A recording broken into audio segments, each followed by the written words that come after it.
Isang operatiba ng Philippine Drug Enforcement Agency o PDEA ang nasawi matapos na barilin ng sospek sa ulo sa gitna ng buy-bust operation sa Calamba City, Laguna noong linggo.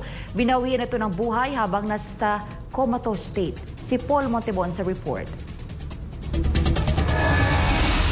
Nagluluksa ang buong pamunuan ng PDEA dahil sa pagkamatay ng isa sa kanilang mga operatiba habang ginagampanan ang tungkulin.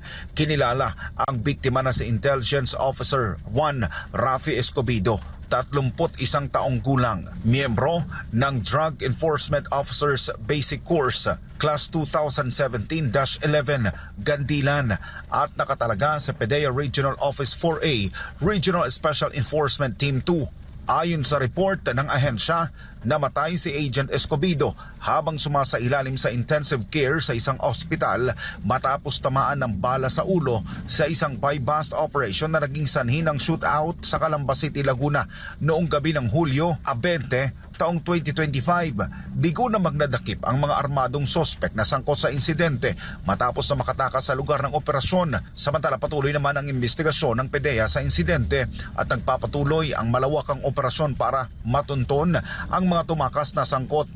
Kaugnay nito, tiniyak ng hepe ng PDEA na pananagutin sa batas ang mga sospek sa pagpaslang kay Agent Escobedo bilang pagtitiyak na hindi masayang ang kanyang sakripisyo at agarang makamit ang hustisya para sa biktima. Muling nagpaalala ang PDEA sa mga sangkot sa iligal na droga na hindi sila titigil hanggat hindi napapanagot ang mga nasa likod ng kalakalan ng iligal na droga sa bansa. Para sa Diyos at sa Pilipinas kung mahal, nag-uulat Paul Montebon, SMNI News.